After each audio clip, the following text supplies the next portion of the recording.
Você vê como ela vem com vontade. Ó, quem chegou aqui, ó. A Caru me deu aqui, ó. Aqui, olha que gostoso. E eu e a Odete estamos aqui, ela com seu miado, que não para de miar, para lembrar para você não deixar de se inscrever, curtir, compartilhar, ligar sininho, marcar nas suas redes sociais. Esse engajamento é que faz o canal crescer e eu conto com você para isso, porque assim a gente consegue fazer mais e mais conteúdos. E se puder, seja membro. Se não puder, tá tudo certo. Esse daqui é o... O que você tá olhando aí? Este daqui é o formato caso narrado, onde a gente pega histórias antigas e conta de forma narrada. E como são histórias muito antigas, nem sempre tem muitas imagens. Então eu te convido a viajar comigo pela história como se fosse um podcast, por exemplo. O caso da vez é do Peixoto Gomide, que foi senador e também presidente da província de São Paulo, como se hoje fosse o governador do estado. E também Peixoto Gomide dá nome a uma das ruas da Avenida Paulista, ali que atravessam a avenida. Quem passa por ali já deve ter falado, já ouvi esse nome antes. E o que Peixoto Gomide tem a ver com crime, ou o que Peixoto Gomide tem a ver com mistério? Acompanhe essa história que aconteceu no início do século XX e que, infelizmente, ela tem um fim absolutamente trágico, com pai e filha.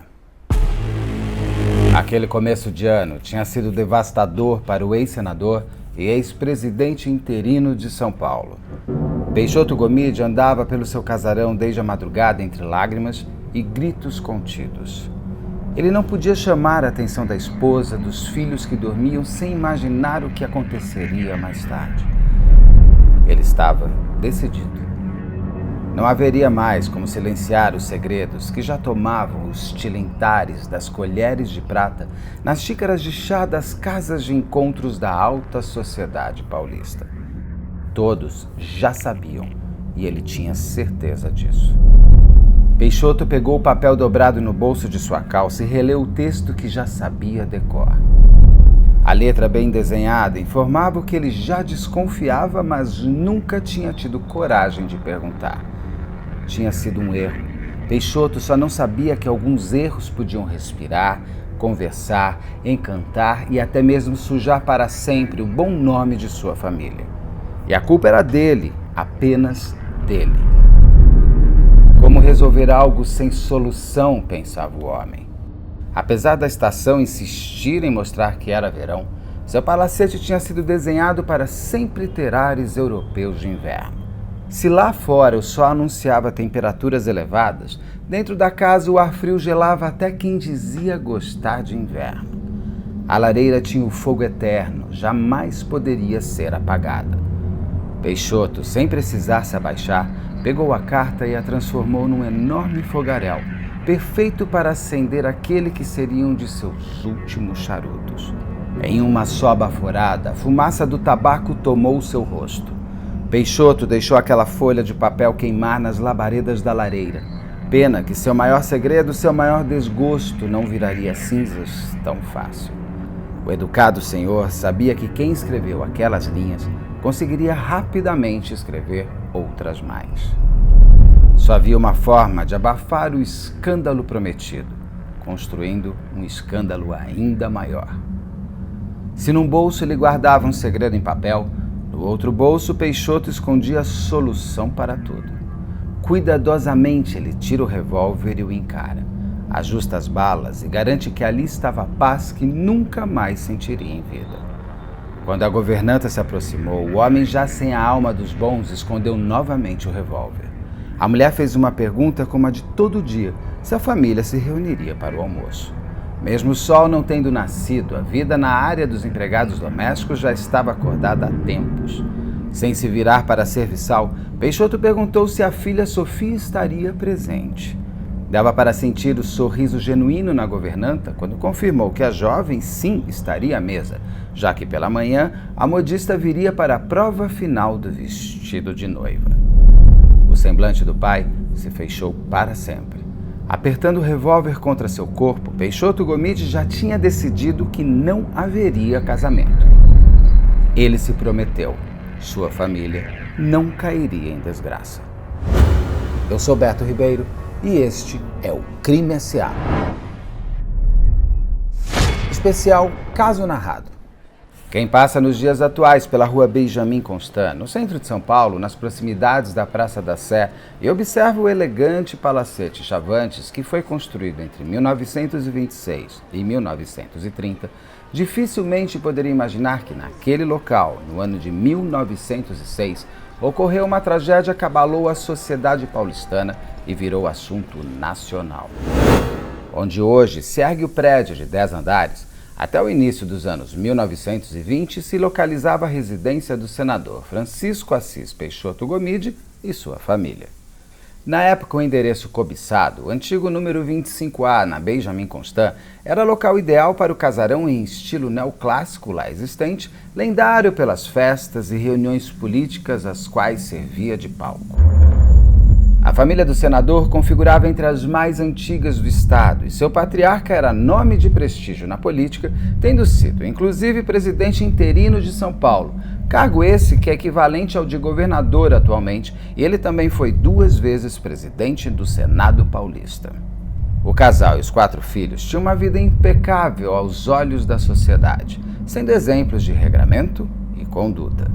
Tudo isso mudou no período entre o final da manhã e o início da tarde de 20 de janeiro de 1906. Conta-se que desde a madrugada, Peixoto Gomide estava fora de seu temperamento normal, teve insônia e agitação. Após o término do almoço, servido cedo conforme um antigo costume paulista, o senador e sua filha permaneceram na sala de jantar, enquanto o restante da família se recolheu aos outros cômodos da casa. A jovem Sofia passou para uma poltrona e se dedicou a bordar um pequeno lenço de seda. Quando estava sozinha com a filha, Peixoto foi até ela para demovê-la da ideia de se casar com Manuel. Sofia, claro, questionou a mudança de humor do pai com o genro. Titubeando, Peixoto avisou que a distância social entre os dois seria uma desgraça para a família. E que, além de tudo, seu noivo, Manuel, era um artista, um poeta, alguém sem refinamento necessário. Sofia estranhou, quis saber por que somente agora ele se opunha ao amor da filha. O pai se mantinha em estado alterado, sombrio, andando de um lado para o outro, mãos cruzadas nas costas, rosto franzido ressaltando-lhe as rugas. A discussão entre pai e filha foi interrompida 2 vezes pela cozinheira. A primeira para servir um chá, e depois para ela recolher a louça do almoço e realizar, claro, as organizações necessárias para as refeições da família. A serviçal ouviu parte da conversa quando saía da sala e ainda se escondeu para ver se o que tinha entendido era real. Já na área dos empregados, a cozinheira relatou que Peixoto exigia que a filha rompesse o compromisso de casamento. Ela não teve coragem de repetir tudo o que tinha escutado e resolveu guardar para si aquela revelação que parecia folhetim de jornal. Seria mesmo noivo por parte de pai, meio-irmão de Sofia? Na área nobre do palacete, pai e filha continuavam a conversa. Sofia, incrédula com uma revelação tão devastadora, tremendo, chegou a picar o dedo com a agulha, manchando seu bordado de cor vermelha amarronzada. Um leve grito de dor e tristeza foi contido pelo dedo levado à boca para estancar o sangue. Sofia olhava para o pai, implorando para ele dizer que tudo aquilo era mentira, anedota, brincadeira de véspera de casamento. O vestido de noiva já estava no manequim em seu quarto. Ela seria a noiva mais linda da cidade. Com horror, medo, raiva, Sofia lembrou que foi ele, o próprio pai, quem apresentou o casal. A culpa, se havia alguma, era dele, somente dele, que resolveu escrever sua própria tragédia grega. Peixoto Gomide ouvia tudo, sabendo que a filha tinha razão. Ele não seria mais digno de sua própria biografia. Como um homem pode arquitetar tamanha aberração em sua vida? Como um pai pode unir 2 irmãos como se fossem ateus e moradores do inferno? A fúria tomou o corpo do pai, a força dominou o corpo do homem. Se a tragédia, aquela tragédia grega, tinha sido escrita por ele, então caberia a ele também escrever a cena final. De forma surpreendente, Peixoto Gomide saca o revólver do bolso de seu paletó e desfere um tiro mortal na jovem Sofia. Aos 22 anos, a vida de Sofia foi tragada pela escuridão das almas tristes. A imprensa noticiou de forma unânime que o disparo foi contra a cabeça de Sofia. Porém, amigos da família relatam, quase ingenuamente, que o tiro foi no peito numa tentativa de diminuir, se é que isso é possível, a brutalidade e o extremismo do ato. As áreas do lenço de seda, que ainda não estavam tomadas de sangue pela picada no dedo, logo foram encobertas pelo rio vermelho que saía do rosto de Sofia. No bordado, dava para se ler a frase quase terminada em linhas de azul delicado que Sofia cerziu.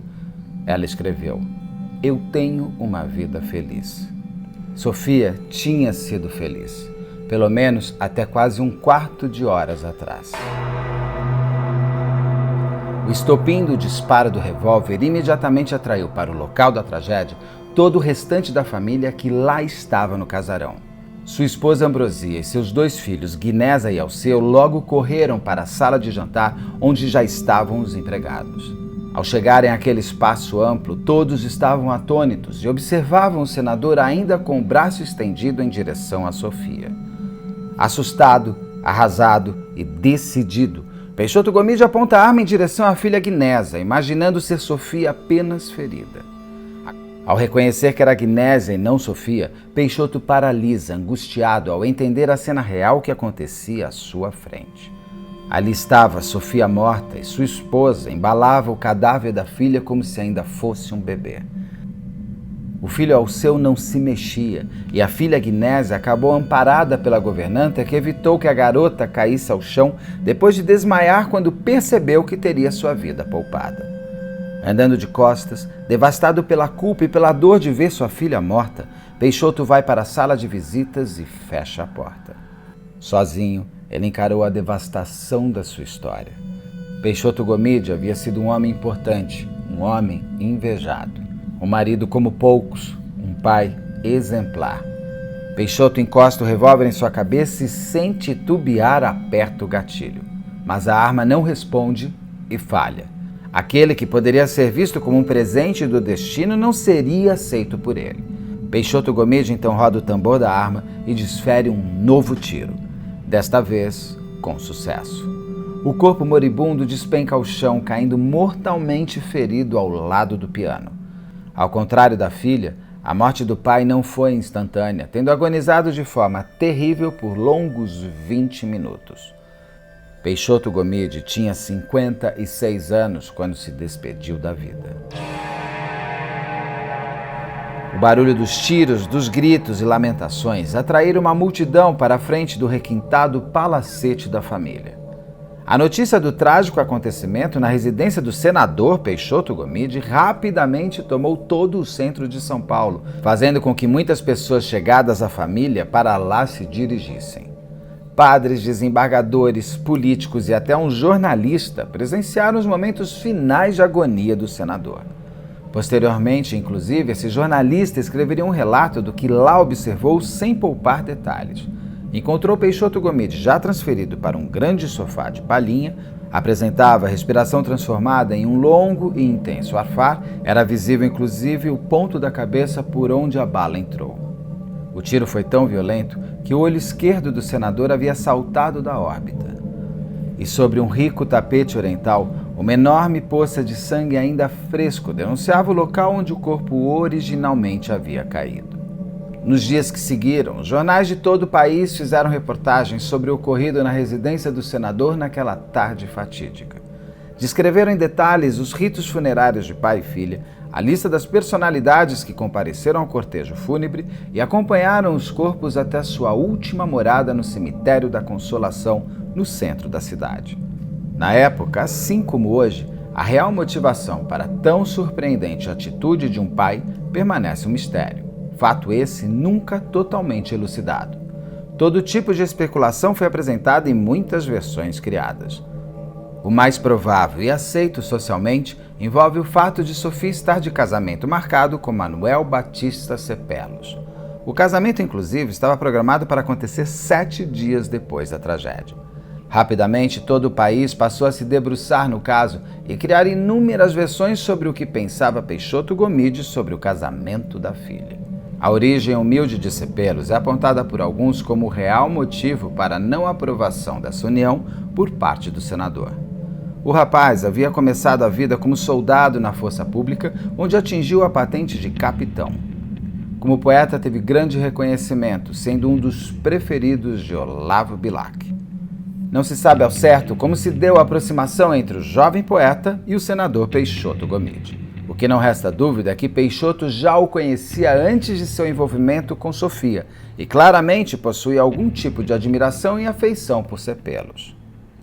Foi o senador, inclusive, quem contribuiu financeiramente para que Manuel Cepelos conseguisse se graduar como advogado no anexo da Faculdade de Direito do Largo de São Francisco, tendo estudado, inclusive, com um irmão de Sofia.